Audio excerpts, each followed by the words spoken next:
Atomic Heart is a first-person shooter action RPG, seemingly very much indebted to the BioShock franchise. Much of the opening takes place in a city in the clouds that could be a twin of BioShock Infinite's Columbia. If Infinite was a commentary on American exceptionalism, Atomic Heart is inspired by, at least in the game, apparent patriotic fervor for the post-war Soviet Union.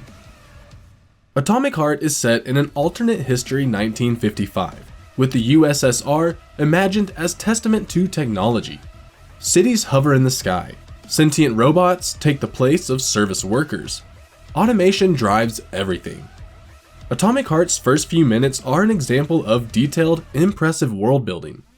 The prologue even includes a guided tour that plays like an extended version of the original BioShock's descent into Rapture, complete with narration. This shining Soviet world was made possible by the invention of a breakthrough technology called polymer. Inventor Dmitry Sechenov's creation of polymer eventually leads to a massive army of robots linked by a neural network called the Collective. Humans interface with the Collective via thought. Thought integrates polymer into the human body via a multi-purpose talking glove. As Sechenov is about to release Collective 2.0, the robots go rogue and turn on the humans.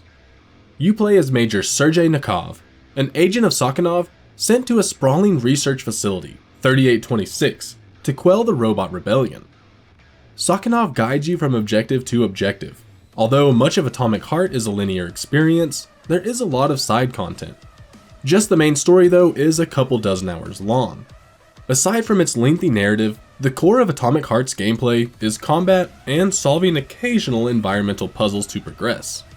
Your foes are most often various incarnations of Sechenov's robots, from small sentry droids to challenging bosses.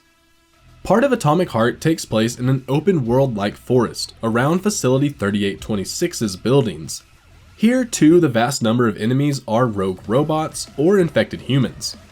To counter the enemy, McKay has an arsenal of upgradable weapons and his polymer glove, named Charles. The weapons start with the usual array of axes, shotguns, and pistols, to later, more deadly and imaginative devices.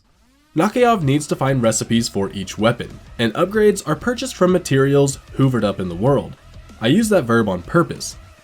Nakayev can use his glove to quickly suck up all the hidden resources in a room. Nakayev's glove partners with the conventional weapons. Not unlike BioShock's plasmids or Cuff in the recent Forspoken, Charles has a large array of elemental powers. The glove can send shockwaves that immobilize enemies or machines, freeze, or burn, and use a force push to send enemies or objects flying. It takes a while to grow into the deep arsenal of weapons and glove powers. When everything starts to work in consort, combat becomes much more fast-paced, creative, and enjoyable. That said, however, combat is still pretty janky. Melee combat in particular never feels precise. Connecting with robot skulls via a swing of the axe or later game club is fun when it happens, but all too often doesn't. Ranged weapons and Charles's powers fare a little better. What never felt good was the game's light platforming sequences. A pet peeve of mine is any game that requires a player to jump or navigate vertical walls, but doesn't make the mechanics fun or even consistent. Atomic Heart has a huge catalog of systems, but rarely introduces them in a way that feels coherent or intentional. For example, early on you suck up random materials in the world, but have no idea what they're used for.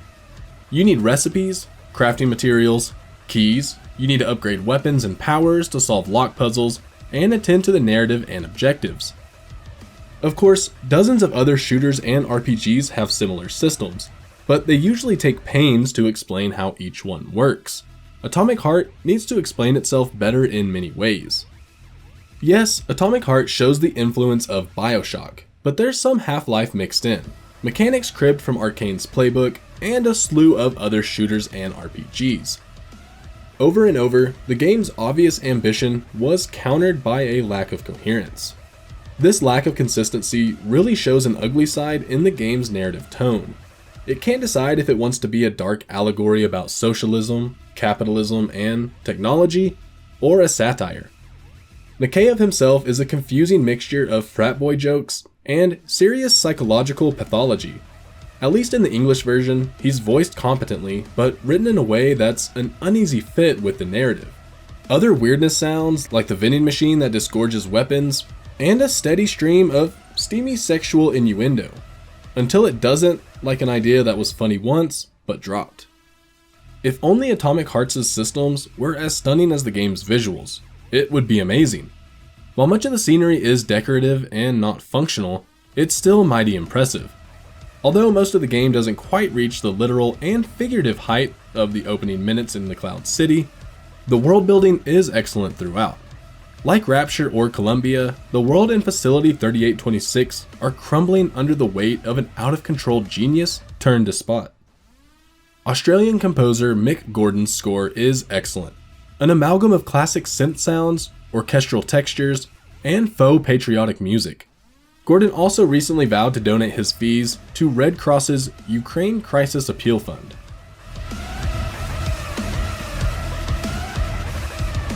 Setting aside the game's pervasive Soviet imagery in these complicated times, Atomic Heart is an often impressive game with too many systems and not enough connective tissue between them. Combat and other mechanics veer between janky, confounding moments and an exhilarating flow, as the complex narrative tone swerves between disparate lanes. Atomic Heart can wow you, confuse you, and frustrate you in the span of a few minutes. Atomic Heart has the feel of a classic, obscured by too many ideas that never quite harmonize.